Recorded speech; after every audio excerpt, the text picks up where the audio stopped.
Hello students, हम class 9th का हमारा जो नेक्स्ट चैप्टर है वो स्टार्ट कर रहे हैं। That is chapter 7। चैप्टर का नाम क्या है? ट्राइंगल्स। ओके। हम इसके 1 से लेकर 6 तक कंप्लीट चैप्टर कर चुके हैं। मैंने उनकी प्लेलिस्ट क्रिएट कर दी है। अगर आप में से कोई वो चैप्टर देखना चाहता है तो आप वहाँ से चेकआउट कर सकते हैं। आज की इस वीडियो में हम इसकी फर्स्ट एक्सरसाइज का इंट्रोडक्शन पार्ट कंप्लीट करेंगे। तो स्टार्ट करते हैं। आप में से हर एक स्टूडेंट को ट्रायंगल के बारे में पता होगा। ओके।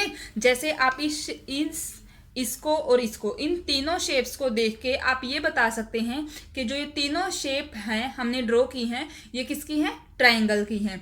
ठीक है। ट्रायंगल को हम एंगल के बेसिस पर और जो है उसकी साइड्स के बेसिस पर डिफरेंट डिफरेंट पार्ट्स में भी डिवाइड कर सकते हैं। ओके। तो हमें इस चैप्टर में बेसिकली हमें क्या पढ़ना है? कंग्रेंस ऑफ ट्रायंगल। ठीक है। यानी कि हम किन्हीं ट्रायंगल्स को कॉन्ग्रेंस कब बोलेंगे, उनको कॉन्ग्रेंट कब बोलेंगे। ठीक है। सबसे पहले हम मीनिंग देखते हैं कॉन्ग्रेंट का। ठीक है। अगर कोई भी फिगर है उसको हम कॉन्ग्रेंट कब बोलेंगे? कॉन्ग्रेंट का मतलब क्या है कि figure whose shape and size are equal और सेम। इसका मतलब जो उनकी जिस शेप में वो कोई भी फिगर बनाई गई है, जितना उसका साइज है, ठीक है, वो क्या होनी चाहिए? दोनों फिगर्स की, 2 से ज़्यादा भी हो सकते हैं, हम मिनिमम 2 लेके चल रहे हैं। तो 2 फिगर है मान लो आपके पास। देखो मैंने आपके लिए एक एग्जांपल भी लिया है। हमने यहाँ 2 स्क्वेयर्स बनाए हैं, स्क्वेयर 1, स्क्वेयर 2। ओके। अब आप ये देखिए, जो इसकी शेप है वो same as it is second वाले की शेप की तरह है। हम बोल सकते हैं जो शेप है दोनों की वो सेम है। सेकंड बात क्या आती है? साइज की। साइज भी दोनों का बिल्कुल सेम होना चाहिए, तभी हम इनको कंग्रेंट बोलेंगे, अदरवाइज ये दोनों कंग्रेंट नहीं होंगे। अब आप देखो, अगर हम इस फर्स्ट वाले स्क्वेयर को सेकंड वाले के ऊपर एज इट इज उठा के रख दें तो ये इसको पूरा कवर कर लेगा। इसका मतलब ये होता है कि जो इनकी शेप और साइज दोनों जो हैं बिल्कुल सेम है। तो हम बोल सकते हैं जो ये फर्स्ट फिगर है वो कंग्रेंट है सेकंड फिगर की। समझ रहे हो? अब इसी की जगह हम ऐसे भी ले सकते थे, एक हमने छोटा स्क्वायर लिया और एक हमने बड़ा ले लिया। समझ रहे हो? अब मैं इसको उठा के इसके ऊपर रखूं तो हमारे पास रिजल्ट क्या आएगा? कुछ ऐसा आएगा। ये छोटा यहाँ आ गया है और ये हमारा बड़ा है। तो क्या इसने इस बड़े वाले को पूरी तरीके से कवर कर लिया है? नहीं। तो इनको हम कंग्रेंट नहीं बोलेंगे, क्योंकि इन दोनों की जो शेप है वो तो सेम है, लेकिन दोनों का जो साइज है वो डिफरेंट डिफरेंट है। लेकिन कंग्रेंट होने के लिए इन दोनों को 2 कंडीशन सेटिस्फाई करनी होती हैं। That is same shape and same size. Okay. समझ गए होंगे? इतना समझाने के बाद तो आप समझ ही गए होंगे। अब हम देखते हैं, जैसे अभी आप ये देखो, मैंने यहाँ 3 ट्रायंगल्स ड्रॉ किए हैं। एक हमारा ट्रायंगल ABC है, एक यहाँ से ऐसे ड्रॉ किया है मैंने, और एक ऐसे। ये इनकी साइड्स दी हुई हैं, ये 2 3 4, 2 3 4 एंड इधर से भी 2 3 4। ओके। तो अभी हम देखते हैं। अब आप देखो, जो है ये भी ट्रायंगल है, ये भी ट्रायंगल है, ये भी ट्रायंगल है। तीनों किस शेप में है? ट्रायंगल की शेप में है। चेक करते हैं क्या इनका साइज भी सेम है या नहीं है। फर्स्ट ऑफ ऑल हम देखेंगे ट्रायंगल ABC को और PQR को। ठीक है। अब ये ट्रायंगल जो है, अगर मैं इसका A पॉइंट देखूं और इसका P पॉइंट देखूं, देखो अगर मैं इस A को उठा के ऐसे नीचे रख दूं, मतलब ये यहाँ ऐसे, तो यही तो ट्रायंगल है। आप इसको ऐसे देखो। ठीक है। अब आप ये देखो, जो ये वाली साइड है, ये वाली इसके इक्वल है, तो हम ये लिख सकते हैं जो AB है वो किसके इक्वल है? अब मैं A पॉइंट से चल रही हूँ, A से B, और यहाँ मैं चल रही हूँ P से Q। ठीक है। तो PQ के, समझ रहे हो? अब हम आगे चलते हैं, B से आगे। BC कितनी है? 3 है। BC हमारी जो है वो इक्वल किसके है? अब हम इधर ये चले, अब हमें इधर जाना है। ठीक है। QR के, QR के, समझ रहे हो? अब C तक पहुंच गए इस फिगर में हम। अब जाएंगे C से A और यहाँ से R से P की तरफ। जो CA है वो हमारी इक्वल है किसके, आर पी के। ओके, तो इसमें हम गए कुछ इस तरीके से, इधर से हम ऐसे चल रहे गए हैं ना, इधर भी हम क्या गए हैं, यहां से हमने स्टार्ट किया था और हम गए हैं ऐसे, हम गए ऐसे। अब एक बार ये दो तो हो गई हैं, अब थर्ड फिगर को और देखते हैं। जो हमारी ये 2 थी, इसकी ये 2 थी, यहाँ ये वाली 2 है, उसके बाद 3 है। तो अगर मैं इस फिगर में भी इधर से उस तरफ जाऊंगी तो एक बार देखते हैं रिजल्ट क्या होगा। हम लिख सकते हैं एस टी, जो कि इन ये भी 2 सेंटीमीटर 2 सेंटीमीटर थी, और एस टी भी हमारी क्या है, 2 सेंटीमीटर। हमने लिख दिया इनके इक्वल। अब सेकंड देखते हैं। सेकंड जो हमने बी सी ली थी, जो हमारी 3 सेंटीमीटर है, यहां से अगर मैं टी से यू की तरफ जा रही हूं तो वो भी हमारी 3 सेंटीमीटर है। तो हम लिख सकते हैं टी यू भी इन्हीं 2 साइड्स के इक्वल है, और ये तीनों साइड्स 3 सेंटीमीटर की हैं। ठीक है, अब आप देखिए सी ए आर पी दोनों इक्वल हैं और दोनों 4 सेंटीमीटर की हैं, और यहां से हम यू तक आ चुके हैं। यू से एस अगर मैं जा रही हूं तो वो भी मेरा कितना है, 4 सेंटीमीटर। तो हम क्या लिखेंगे, U S is equal to 4 centimetre. ठीक है, अभी हमने तीनों ट्रायंगल्स में वो साइड्स लिखी हैं जो इक्वल थी एक दूसरे के। अब अगर यहां आपको ये भी गिवन हो कि जो ये एंगल है वो इसके इक्वल है और इस ट्रायंगल में इसके इक्वल है। ठीक है, सेकंड जो हमारा ये एंगल है वो हमारे इस एंगल के इक्वल है, और यहां से हमारा ये वाला एंगल। थर्ड जो ये एंगल है ये इसके इक्वल है।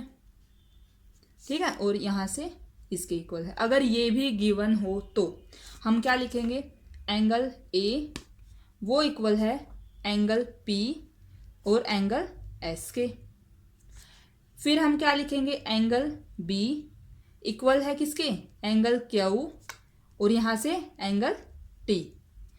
लास्ट एंगल सी वो इक्वल है एंगल आर एंगल यू के। ठीक है, इन दो रिजल्ट से हमें क्या पता चलता है कि अगर मैं इस ट्रायंगल को इसके ऊपर रखूंगी, ए पॉइंट को हम रखेंगे पी पॉइंट के ऊपर। ठीक है, यानी कि यहां से अगर हम इसको उठा के नीचे कर दे तो सेम यही ट्रायंगल बनेगा, और फिर हम इसको अगर इसके ऊपर रख रहे हैं तो जो ये ट्रायंगल है इसको पूरी तरीके से कवर कर लेगा, या ये ट्रायंगल इसको पूरी तरीके से कवर कर लेगा। सिमिलरली देखो, इसका तो होना चाहिए पॉइंट ए, इसका होगा क्या पी, और इसका क्या होगा एस।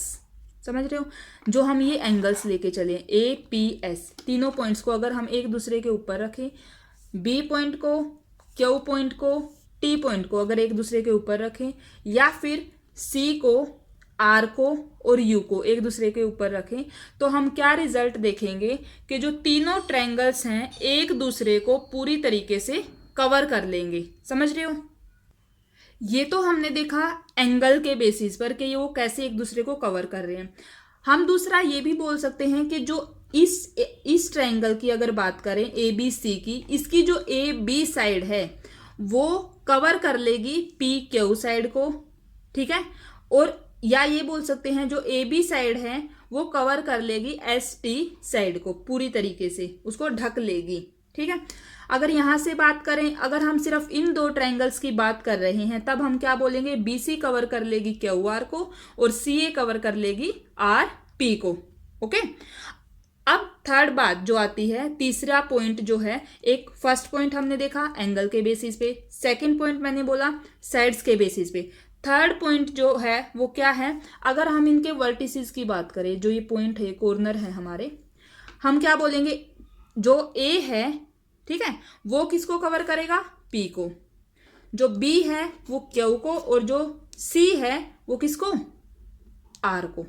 समझ रहे हो, ऐसे ही सिमिलरली आप ये और ये ट्रायंगल ले सकते हो, और ऐसे ही ये और ये ट्रायंगल ले सकते हो। समझ गए, तो यहां से इन बातों से क्या रिजल्ट निकल के आ रहा है कि जो ये तीन हमारे पास ट्रायंगल्स थे, इनकी शेप और साइज दोनों चीजें क्या है, बिल्कुल सेम है। तो हम क्या बोल सकते हैं यहां से, ट्रायंगल ए बी सी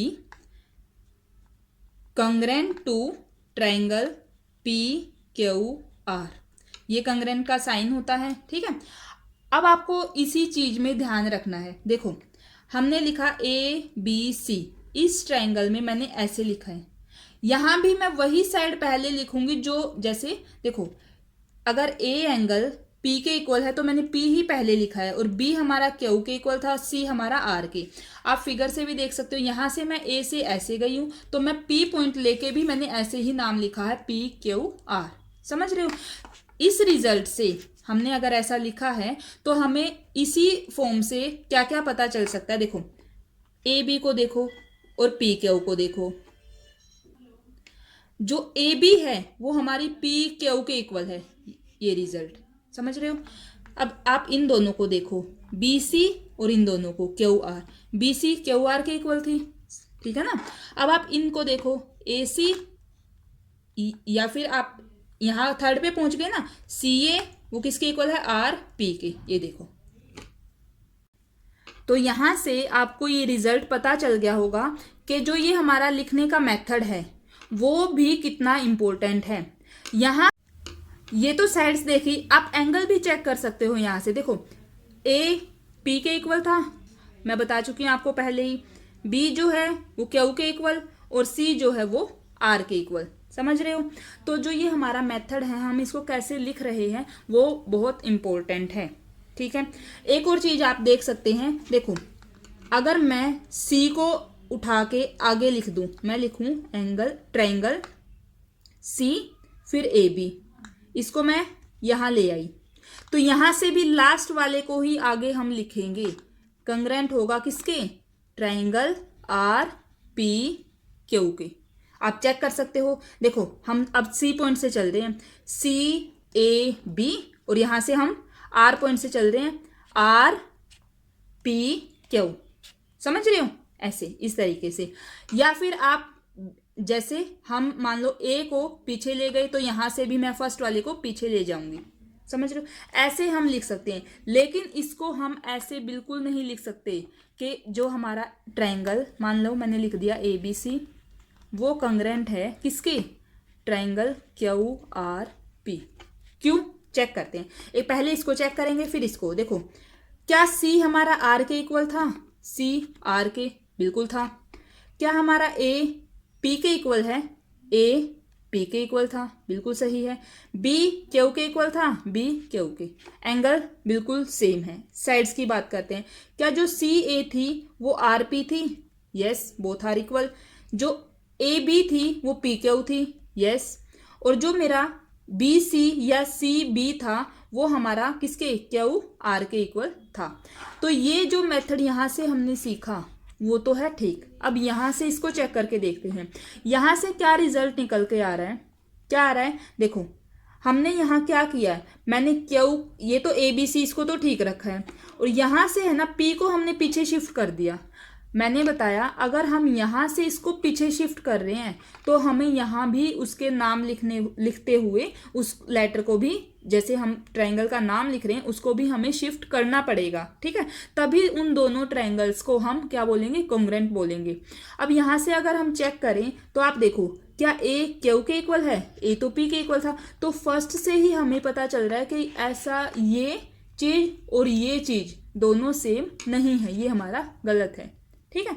अगर यहां से हम लिख रहे हैं तो इसका ऐसे लिख रहे हैं ना, तो इसका मतलब ये है कि जो A है ना, एंगल A वो Q के इक्वल होगा, समझ रहे हो। तो उसके लिए हमारी जो फिगर्स हैं वो डिफरेंट हो जाएंगी। हम बात करें इन फिगर्स की तो यहां से हम इसको ऐसे लिख सकते हैं। अब बात रही थर्ड इस ट्रायंगल की, इसके लिए हम क्या लिख सकते हैं, जैसे मान लो हमें इसको और इसको लिखना है।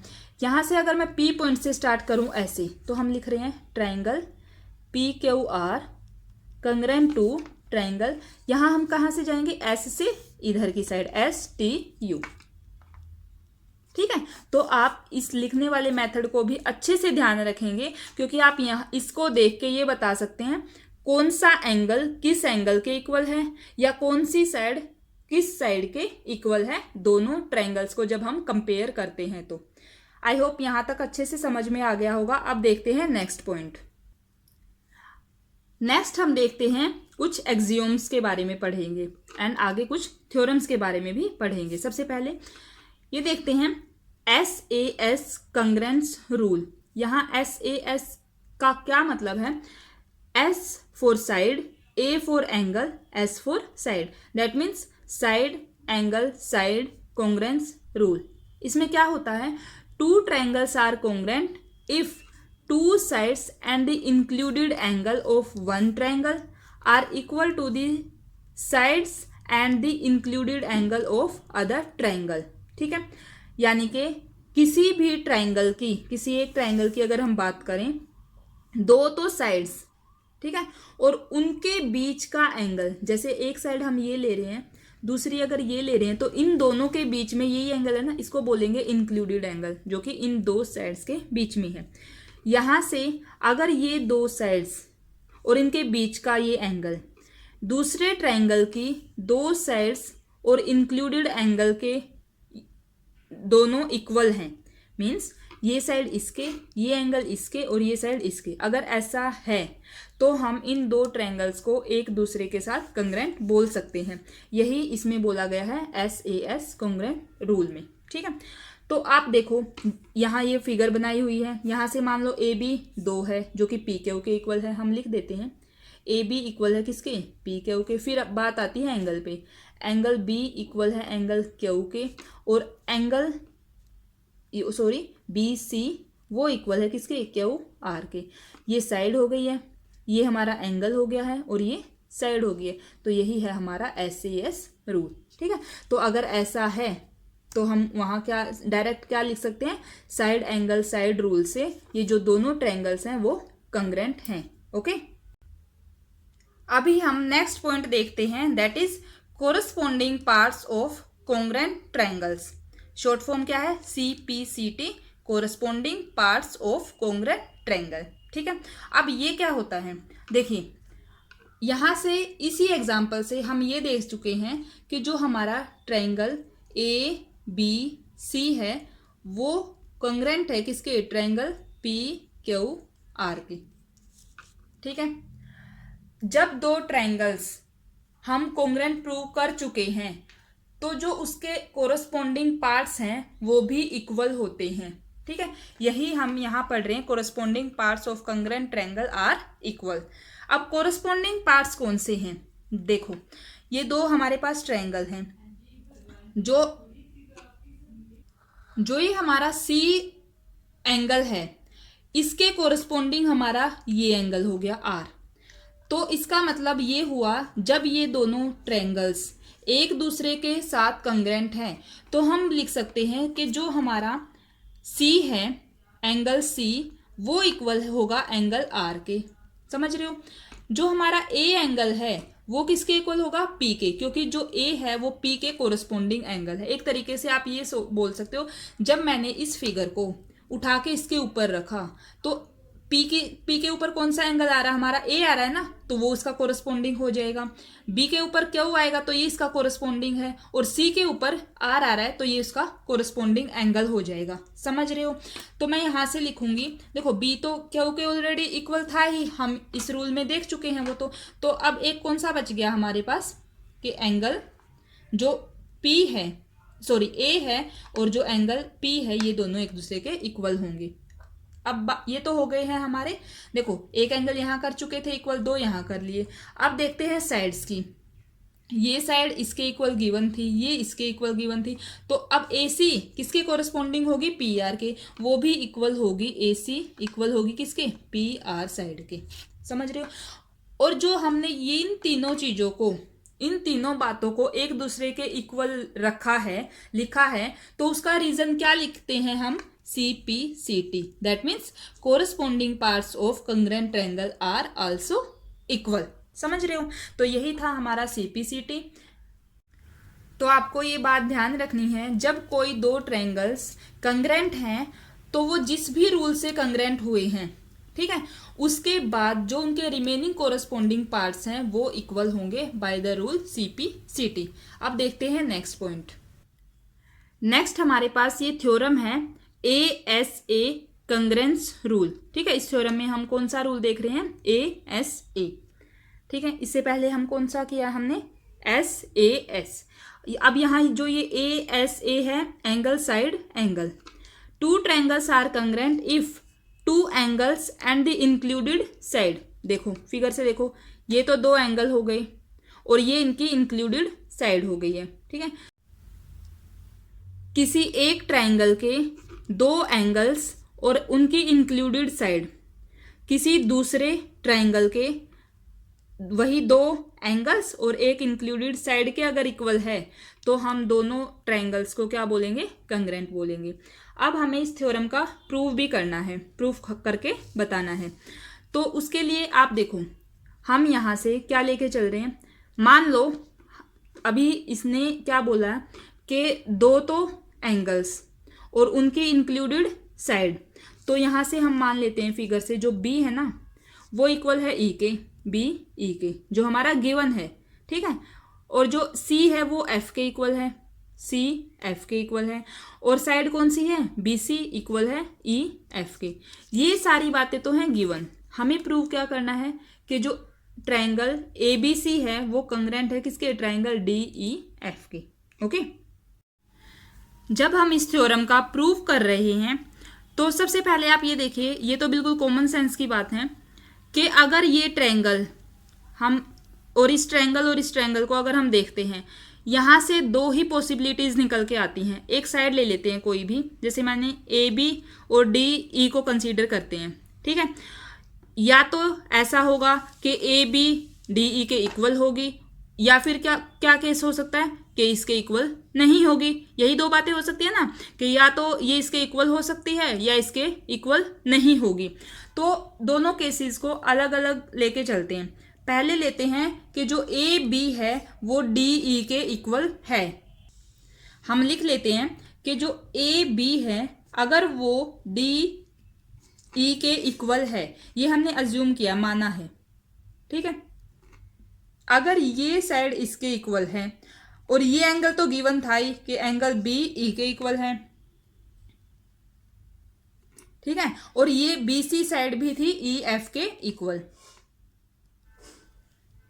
ये दोनों जो बातें हैं वो गिवन थी और ये हम अज्यूम करके चल रहे हैं। तो आप यहां से ध्यान से देखो, एंगल साइड, एंगल साइड, तो जो ट्रायंगल मैं लिख सकती हूं कि ए बी सी वो कंग्रेंट है किसके, ट्रायंगल डी ई एफ के। किस रूल से, साइड एंगल साइड से। तब तो हम वैसे ही हमारा जो हमें प्रूव करना था वो हो गया है। अगर ये दोनों साइड्स इक्वल हैं तो, ये तो था हमारा एक केस। सेकंड केस हमारा था अगर ये दोनों साइड्स इक्वल नहीं हैं, हम मान लेते हैं कि जो ए बी साइड है वो छोटी है डी ई से। हम मान रहे हैं ए बी जो है वो छोटी है डी ई से। बड़ी मानोगे तब भी उससे सेम मेथड यूज करना है आपको सोल्व करते हुए। मैं छोटी मान रही हूँ, ठीक है। हम बड़ी भी मान सकते हैं ए बी को, आप ए बी को डी ई से बड़ा भी ले सकते हो। अब जो अगर ए बी छोटी है डी ई से, फॉर एग्जाम्पल मान लो ए बी जो है वो थी हमारे पास 2 सेंटीमीटर और जो डी ई है वो है 3 सेंटीमीटर, ठीक है। तो जितनी ए बी है उतनी ही मैंने यहाँ से, जैसे मान लो ये ए बी है और ये जो है ए बी के बराबर यहाँ एक निशान लगा दिया, इस पॉइंट को नाम दे दिया डी डैश, ठीक है। हमने क्या किया, ए बी के बराबर यहाँ डी डैश ई साइड ले ली है। तो यहाँ से हमने क्या लिया है कि जो ए बी है उसके इक्वल कौन है, डी डैश ई है। ये हमने अज्यूम किया है, समझ रहे हो। अब यहाँ हमने ये मान लिया है। सेकंड सेम बातें यही कि जो एंगल बी है वो ई के इक्वल है और जो बी सी है वो किसके इक्वल है, ई एफ के।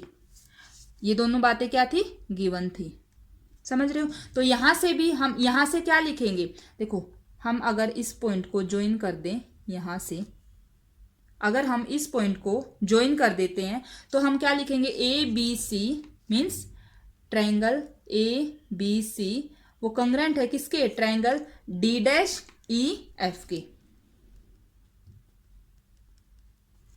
यही होता है ना इसका मतलब, कौन से रूल से, साइड एंगल साइड से, समझ रहे हो। अब आप देखो अगर ये ट्रायंगल कंग्रेंट है इसके, तो यहां से जो कोरस्पोंडिंग साइड्स होंगी या कोरस्पोंडिंग एंगल्स होंगे that is corresponding parts of congruent triangle, वो भी इक्वल होंगे सीपीसीटी से। तो उससे हम क्या बता सकते हैं, एंगल ए और जो एंगल डी डैश वो हमारा इक्वल है, मतलब एंगल ए वो इक्वल है एंगल डी डैश के। सेकंड, एंगल बी किसके है, एंगल ई के, एंगल ई के। और एंगल सी वो किसके है, एफ के। दैट इज, अब यहां आप एफ नहीं लिखेंगे, समझ रहे हो। यहां अगर मैं एंगल को लिखूं, ये तो पूरा है सी, लेकिन यहां से हम क्या लिख रहे हैं, अब आप देखो अगर आप एफ ले रहे हो तो आपके पास क्या आ रहा है कि ये पूरा, ठीक है। तो मैं इसको लिख देती हूं कि जो हमारा ए सी बी या फिर बी सी ए एंगल है, मैं लिख देती हूं एंगल बी सी ए, वो किसके इक्वल हो जाएगा, ई एफ डी डैश की। ओके, अब हम क्या करेंगे, जो बी सी ए एंगल है, बी सी ए, इसको तो हम एंगल बी भी सी भी लिख सकते हैं, और इसको लिखेंगे एंगल जो ये है, ठीक है। अब आप इस इक्वेशन को देखेंगे, और जो हमारे पास गिवन था क्या था, कि जो हमारा सी था वो एफ के इक्वल था। इन दोनों को हम कंपेयर करते हैं, गिवन भी मैं यहीं लिख देती हूँ, जो हमारा सी वो पूरे एंगल एफ के इक्वल था, ये गिवन था। इसका मतलब ये होता है कि अगर इन दोनों की जो लेफ्ट हैंड साइड इक्वल है, दैट मीन्स जो राइट हैंड साइड है वो भी इक्वल होगी। तो हम लिख सकते हैं कि एंगल जो एफ है वो किसके इक्वल है, E F D dash, angle E F D dash की। अब फिगर में देखते हैं, ये एंगल पूरा किसके इक्वल है, ई एफ डी डैश के, इसके। ऐसा कब पॉसिबल होगा कि ये दोनों एंगल्स इक्वल हो जाएं। अब ये दोनों एंगल तभी इक्वल होंगे ना, जो ये डी डैश है ये उठ के ऐसे यहाँ देखो, जो ये डी डैश है वो ऐसे इस पॉइंट पे आ जाएगा, तभी तो हम बोल सकते हैं कि जो एंगल ये है ये पूरा इसके इक्वल होगा।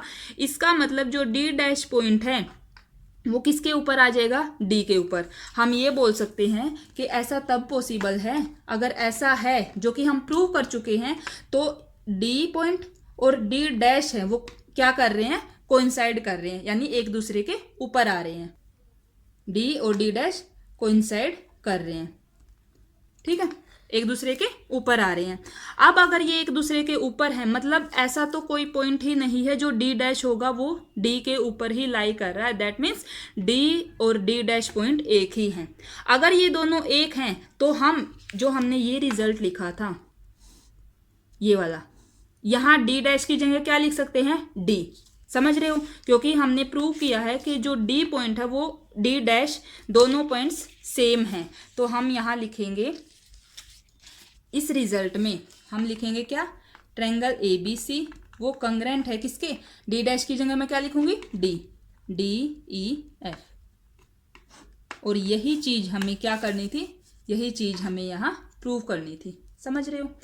तो देखो हमने दोनों केस लिए, इक्वल हैं तब तो वो कंग्रेंट है ही, नहीं इक्वल थी दोनों साइड्स तब भी वो हमने कंग्रेंट प्रूव कर दी हैं। तो ये था हमारा कौन सा, एंगल साइड एंगल, ठीक है, ये रूल। नेक्स्ट कौन सा है हमारा, जो नेक्स्ट और आज के लिए जो लास्ट पॉइंट है वो है AAS कंग्रेंस रूल, मतलब एंगल एंगल साइड, ठीक है। इसमें हमें क्या करना है, देखो इसकी सबसे पहले जो डेफिनेशन गिवन है वो देखते हैं। Two triangles are congruent if any two pair of angles, कोई तो दो पेयर हमें एंगल्स के लेने हैं, जैसे AP के और BQ के, ठीक है। एक पेयर तो ये हो गया और एक पेयर ये हो गया, दो पेयर किसके, एंगल्स के। And one pair of corresponding sides are equal, corresponding sides का एक पेयर। दैट मीन्स अगर AC ले रहे हैं तो यहाँ से PR लेंगे, BC ले रहे हैं तो QR लेंगे, ठीक है। कोई भी एक पेयर ले सकते हैं कोरस्पोंडिंग साइड्स का। अगर वो इक्वल हैं तो हम AAS रूल से दोनों ट्रायंगल्स को क्या बोल सकते हैं, कंग्रेंट बोल सकते हैं। इसका प्रूफ बहुत इजी है, आप खुद कर सकते हैं। देखो जैसे इसमें दो तो एंगल्स इक्वल दिए ही हैं, आप जो है एंगल सम प्रॉपर्टी का यूज करके, जिसमें हमने लास्ट चैप्टर में पढ़ा था कि सम ऑफ दी, जो हमारे एंगल्स होते हैं किसी भी ट्रायंगल के, उनका सम कितना होता है 180। तो आप इसको जैसे ये इसके इक्वल है, मान लो एग्जांपल ले लेते हैं, मान लो ये है हमारा, एक है 90 डिग्री, आप कितना ही भी ले सकते हो। एक है मान लो 30 डिग्री है। आप देखो 180 में से जब आप 90 और 30 का जोड़ घटा दोगे तो तीसरा आ जाएगा। और आपको पता ही होगा जब दो एंगल्स इक्वल हैं तो तीसरा भी इक्वल ही आएगा, जो भी आएगा ये रिजल्ट। तो हम क्या यूज कर सकते हैं, देखो ये एंगल आ गया है, ये साइड हो गई है, ये एंगल इक्वल हो जाएगा, तो हम ए इस रूल से क्या है, इन दोनों ट्रायंगल्स को कंग्रेंट प्रूव कर देंगे। ठीक है, तो आज हमने देखो 3 ये रूल्स पढ़े हैं। कौन कौन से हैं? फर्स्ट देखा साइड एंगल साइड, सेकंड देखा एंगल साइड एंगल, और अभी थर्ड देखा एंगल एंगल साइड। इन तीनों के अलावा आपको कोई अपनी मर्जी से रूल नहीं बनाना है।